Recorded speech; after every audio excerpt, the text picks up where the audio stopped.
बुद्ध कहते हैं एक पल में एक दिन को बदला जा सकता है और एक दिन में एक जीवन को बदला जा सकता है और एक जीवन इस दुनिया को बदल सकता है। अगर आपके पास खाने के लिए भोजन है, सोचने के लिए समय है कि आप कौन हैं, क्या है, ये जीवन क्यों जी रहे हैं, तो आप बहुत भाग्यशाली हैं। क्योंकि इस दुनिया में बहुत सारे लोग जिनका पूरा जीवन इसी बातों में निकल जाता है कि आने वाले दिन में भोजन की व्यवस्था कहाँ से होगी। शाम को सुबह के भोजन के बारे में सोचते हैं और सुबह शाम के भोजन के बारे में सोचते हैं। इनकी ज़िंदगी इसी अंतराल में गुजर जाती है।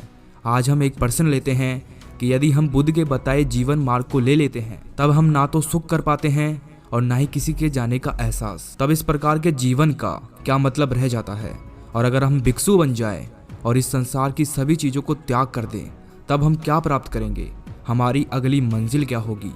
इस दुनिया में बहुत से लोग अपने जीवन से बहुत प्रेम करते हैं, जबकि वो अपने जीवन को जानते तक नहीं, फिर भी अपनी चलती हुई सांसों को संभाल कर रखना चाहते हैं। सबको यही डर है कि सांसें कहीं थम ना जाए। जीवन बहुत विशाल और अनंत है, लेकिन जीवन को आप जानते हैं वो बहुत छोटा सा है। बचपन से लेकर जवानी तक और जवानी से बुढ़ापे तक का सफ़र बहुत तेज़ी से निकल जाता है। इस बीच हम बहुत से एहसास करते हैं, किसी के दुख का एहसास, किसी के सुख का एहसास, किसी को खो जाने का एहसास और किसी से ईर्ष्या का एहसास। ईर्ष्या, लालच, वासना और ऐसी अनंत इच्छाएं खत्म नहीं होती। सबको हम एहसास करते हैं। एहसास एक बड़ा शब्द है। क्या वाकई आप अपने जीवन में सभी चीज़ों का, कार्यों का एहसास कर पाते हैं? जो एहसास कर पाता है सुख का, दुख का, अपने जीवन में घटित हो रही घटनाओं का, वह स्वतः से ही मध्य मार्ग पर होता है। हम हमारे जीवन में सुख, दुख और न जाने कितने प्रकार के कार्यों से घिरे रहते हैं, फिर भी हम उनका एहसास नहीं कर पाते। सुख में सुख का एहसास नहीं कर पाते, दुख में दुख का एहसास नहीं कर पाते। अब ये बातें आपको थोड़ी सी अजीब लग सकती है। जब हमसे कोई दूर जाता है तो हम दुखी तो होते ही हैं, तो ये एहसास नहीं है तो क्या है। आप सुखी हैं, आपके पास सब कुछ है, तब आप क्या कर रहे हैं? क्या आप उस सुख को पहचान रहे हैं जो तुम्हारे चारों तरफ पड़ा है, या फिर प्लानिंग कर रहे हैं फ्यूचर की कि मुझे क्या करना चाहिए, मुझे वो करना है, मुझे वो करना है। ज़रा ध्यान दीजिए, अपने सुख के समय आप क्या करते हो? आप सब कुछ करते हो, लेकिन सुख का एहसास कभी नहीं करते। और जैसे ही आपसे ये छिन जाता है, सुख चला जाता है, वैसे ही आपको आभास होता है कि कुछ चला गया। आपको महसूस होता है कि सुख था जो चला गया और अब जो रह गया है वो दुख है। लेकिन क्या आपको दुख का एहसास होता है? नहीं। जिस प्रकार सुख का एहसास नहीं हुआ, उसी प्रकार दुख का एहसास भी नहीं होता है। दुख पर केवल दुखी होते हैं, कोशिश करते हैं उस सुख को लाने की जो चला गया। एहसास आपको ज्ञान देकर जाता है, जबकि दुख आपको पीड़ा देकर जाता है। जब भी कोई नई वस्तु, कोई नया कर्म, नया जीवन या नया स्थान हमारे जीवन में आता है, तो नया आभास लाता है कि हमारे जीवन में कुछ नया आया है। लेकिन आभास का क्या काम होता है? ये आता है और चला जाता है। एक नया शादीशुदा जोड़ा इस आभास को जानता है। पति को अपनी पत्नी का आभास होता है, इसीलिए वो उसे भली भांति जानता है। उसके कर्म को बड़े ध्यान से देखता है। पत्नी को उसके पति का आभास होता है, उसे भली भांति जानती है, इसीलिए उसे उसके कर्म का आभास होता है। लेकिन आभास तो आभास होता है जो धीरे धीरे चला जाता है। तब पति पत्नी को दोनों को एक दूसरे का आभास नहीं रहता है। रह जाती है तो केवल एक पकड़। पति पत्नी को पकड़ कर रखना चाहता है कि यह कहीं छूट ना जाए, और पत्नी पति को पकड़ कर रखना चाहती है कि यह कहीं चला ना जाए। ये सब कहते नहीं है एक दूसरे को, लेकिन मन की गहराइयों में यही होता है, और इसका तो इन्हें आभास भी नहीं होता। दोनों सोचते हैं कि वो खुद सही हैं। क्या आप नहीं सोचते कि आप सही हैं? बुद्ध का दिया मध्य मार्ग एक खास मार्ग है जो हमें आभास से एहसास तक जोड़ता है। एक व्यक्ति ईर्ष्या करता है, और जिससे भी वो ईर्ष्या करता है वो उसका बुरा चाहने लगता है ताकि वो उस व्यक्ति से श्रेष्ठ हो जाए। तब वो व्यक्ति खुद श्रेष्ठ तो हो नहीं पाता, लेकिन दूसरे व्यक्ति को हानि जरूर पहुंचा देता है, और फिर खुद जाकर उसे कहता है कि मित्र, तुम्हारे साथ बहुत बुरा हुआ, मुझे बहुत दुख है इस बात का। लेकिन अंदर ही अंदर वो व्यक्ति बड़ा खुश होता है, जबकि उससे उसका कोई फायदा नहीं है, लेकिन फिर भी उसे खुशी मिलती है। लेकिन वो अपने इस करते से आंतरिक रूप से गिर गया है। ये आम जीवन है। जीने से यदि आपको खुशी मिलती है तो आप जी सकते हैं, ऐसा सभी लोग करते हैं तो आप भी कर सकते हैं, आपको कोई नहीं रोकेगा। लेकिन कभी कभी बुद्ध जैसे व्यक्ति हो जाते हैं जो जागृत हैं और देख पा रहे हैं कि आप कैसी मूर्खता कर रहे हो। तब आप एक मार्ग बनाते हैं ताकि उस पर चल सके, जीवन को समझ सके। आपने एक शराबी को देखा होगा, वो कितने आनंद के साथ नशा करता है, खुश रहता है। लेकिन यदि कोई उसे नशा करने से मना कर दे तो वो उसका विरोध करने लगता है, उसे हजार तरह की बातें बताता है, अपनी बातों को सही दिखाने के लिए तर्क भी दे देता है। वो समझता है कि नशा ही जीवन है, जो सुख यहाँ पर है वो कहीं और नहीं है। ये सब सुनने के बाद आप तो उसे महान नहीं कहोगे, जी हाँ, आप भी यही कहोगे कि वो कितना मूर्ख है, जागृत नहीं है, बेहोश है। जब वो होश में आएगा ना तो नशे से बाहर आएगा, तब हम उससे बात कर लेंगे। और यही स्थिति हमारे और बुद्ध के बीच है। वो जागृत हैं, सब भली भांति देख सकते हैं। हम जीवन के नशे में चूर हैं, हमें कुछ दिखाई नहीं देता, सब सही लगता है। लेकिन बुद्ध ये कभी नहीं कहते कि आपके नशे से बाहर आने पर हम बात करेंगे, क्योंकि उनको पता है कि आप कभी भी नशे से बाहर नहीं आओगे। इसीलिए वो आपको जागृत करते रहते हैं। जो व्यक्ति मध्य मार्ग पर चलता है वो एहसास को जीता है। ऐसा व्यक्ति जब किसी से ईर्ष्या करता है तब उसे तुरंत ही ईर्ष्या का एहसास हो जाता है, और जब एक बार एहसास हुआ तो उस एहसास के पीछे उठने वाले विचारों को भी वो समझ जाता है। जैसे ही विचार दिखाई देता है वो ईर्ष्या स्वयं ही समाप्त हो जाती है। इस प्रकार वो सुख और दुख दोनों का अनुभव कर पाता है, सबको देख पाता है। मध्य मार्ग पर ना तो सुख होता है और ना ही दुख होता है। तो फिर क्या होता है? मनुष्य जीवन में यदि कोई अच्छी घटना घट रही हो तो उसे कहते हैं सुख प्राप्त हो रहा है, और दुखद घटना घट रही हो तो उसे कहते हैं कि दुख प्राप्त हो रहा है।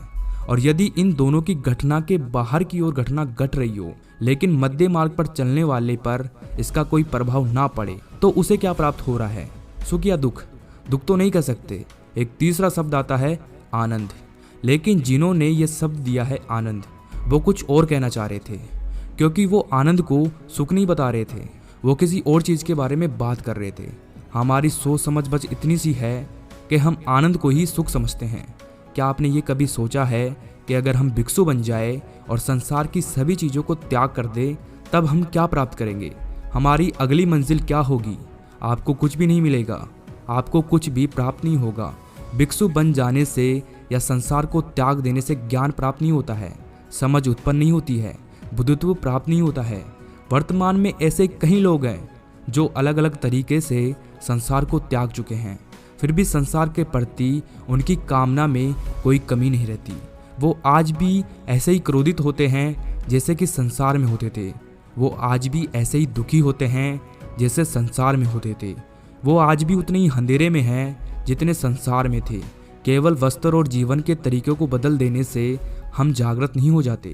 ये तो अंदर की प्यास है, जहाँ हमें लगता है कि हम कुछ गलत कर रहे हैं, कुछ तो है जो हम छोड़ रहे हैं। हम पारंपरिक जीवन में विश्वास नहीं कर पाते हैं। संदेह का बीज हमारे भीतर होता है। हम लोगों के लिए लड़ते हैं, लोगों की मदद करते हैं, मदद करने पर एक हसीन आनंद प्राप्त करते हैं। आपने भी देखा होगा कि कुछ लोग लोगों की सेवा में लगे रहते हैं, जानवरों की सेवा में लगे रहते हैं, बिना किसी लालच के प्रकृति की सेवा में लगे रहते हैं, और उसके लिए वो अपने जीवन की परवाह भी नहीं करते हैं। अब हम सवाल खड़े करते हैं, कुछ इसका जवाब अंदर की तरफ तो कुछ बाहर की तरफ खोजते हैं। लेकिन आवश्यकता क्या है? आवश्यकता है स्वयं से अपना मार्ग खोजना, उस मार्ग पर चलना, उस मार्ग को पूरा करना। बुद्ध कहते हैं अपना दीपक खुद भरो, उसकी रोशनी में आगे बढ़ो। जो अपना उत्तर बाहर की ओर खोजते रहे वो ढूंढते ढूंढते थक जाएंगे। वो अपने स्वयं के अनुभव से अंतर की ओर मुड़ जाएंगे, और जो अपना उत्तर अंदर की ओर ढूंढ रहे हैं, जब वो ढूंढते ढूंढते थक जाएंगे तो वो शून्य में उतर जाएंगे। शून्य महा उत्तर है, और इसके लिए उन्हें परिवार छोड़ने की आवश्यकता नहीं है, और न ही भिक्षु बनने की आवश्यकता है, और न ही सन्यासी बनने की आवश्यकता है। यदि आपके अंदर प्यास है तो आप पानी ढूंढ ही लोगे। अगर हमें ये सब मिल भी गया तो हमारी अगली मंजिल क्या होगी? यह सवाल बेहद पेचीदा है, क्योंकि हर बात को कहकर हर बार समझाया जा सके ऐसा करना थोड़ा मुश्किल हो जाता है। जबकि शब्द और समझ सीमित हो, इस बात को समझाने के लिए ब्रह्मांड, उत्पत्ति, समय, निर्माण, प्रकृति, कर्म, मनुष्य और उसके कर्म, कर्म का लेखा और उसके प्रभाव और उसके उत्पन्न चक्र और उस चक्र की संपत्ति और मोक्ष, और फिर मोक्ष के बाद उस निर्माण को समझाना होगा जो अभी संभव नहीं है। जो इन सब बातों में उलझकर हम अपने ध्यान के इस छोटे से क्षण को खो सकते हैं जो हमारे दिए को प्रकाशित कर सकता है। आपको एक काल्पनिक कहानी सुनाते हैं। दो बिल्लियां थी, गुरु बिल्ली और शिष्य बिल्ली। गुरु बिल्ली की सोचने और समझने की क्षमता बहुत अलग थी। वो इंसानों को बड़े ध्यान से देखती थी और उसे समझने की कोशिश करती थी। ध्यान से देखने के कारण उसके अंदर ध्यान का उदय हुआ। उसने कुछ ऐसा एहसास किया जो केवल मनुष्य के लिए करना ही संभव था। तब एक दिन उसे मोक्ष का ज्ञान प्राप्त हुआ। उसने ये बात शिष्य बिल्ली को बताई तो शिष्य बिल्ली ने पूछा कि मोक्ष से क्या होगा। गुरु बिल्ली ने कहा, मैंने सुना है कि सब समाप्त हो जाता है, कुछ भी नहीं रहता, मैं भी नहीं रहूंगी। शिष्य बिल्ली ने कहा कि ऐसे मोक्ष का क्या फायदा जब हम ही ना रहें। मुझे तो ऐसे ही आनंद आता है। मजे से चूहे मारकर खाओ। इस जीवन में कितना आनंद है। इस जीवन में सुख है, दुख है, सब कुछ तो है। फिर इस मोक्ष का पाकर क्या करना है? तब तो ये सब कुछ पीछे छूट ही जाएगा ना। जहाँ ये सब कुछ मिलेगा ही नहीं, वहाँ पर जाकर क्या फायदा। गुरु बिल्ली ने कहा, मैंने ध्यान किया है, इसमें मुझे एक अलग ही अनुभव हुआ है जो मुझे बिल्ली रहते हुए कभी नहीं हुआ। मैंने अलग एहसास किया है। जब ये सब इतने अजीब हैं तो मोक्ष कितना अजीब होगा। मैं उसे भी जानना चाहती हूँ, भले मैं ना रहूँ तो भी चलेगा। और एक दिन ध्यान करते करते गुरु बिल्ली मोक्ष को प्राप्त हो गई। उसकी मृत्यु हो गई। शिष्य बिल्ली ने कहा, अजीब पागल गुरु बिल्ली थी, अपना पूरा जीवन ही व्यर्थ में गुजार दिया। बिल्ली की ऊर्जा जो उस शरीर से निकली थी वो प्रकृति के हाथों में आई और प्रकृति ने उस ऊर्जा को पढ़ा और देखा कि इसमें इतनी एहसास है, अब इसे दोबारा बिल्ली नहीं बनाया जा सकता। अतः उसे बिल्ली होने से मोक्ष मिला और उसे इंसानी रूप में जन्म मिला। और फिर वो दोबारा उस घर में आई जहाँ उसने बिल्ली बनकर वक्त बिताया था। उस घर में अभी भी वो शिष्य बिल्ली चूहे पकड़ रही थी। आप सोच रहे हैं कि वो बिल्ली जन्म लेकर वापस आई, लेकिन वो बिल्ली समाप्त हो चुकी थी। उसे मोक्ष मिल चुका था। अब वो बिल्ली बड़ी हो गई थी। उसे अगर आप बिल्ली कहेंगे तो वो आप पर हंसेगी कि आप पागल हो, क्योंकि वो अब इंसान है। दोस्तों, आपने इस वीडियो और कहानी से क्या सीखा कमेंट करके ज़रूर बताएं। Thanks for watching. Subscribe now पीडीओल मोटिवेशन।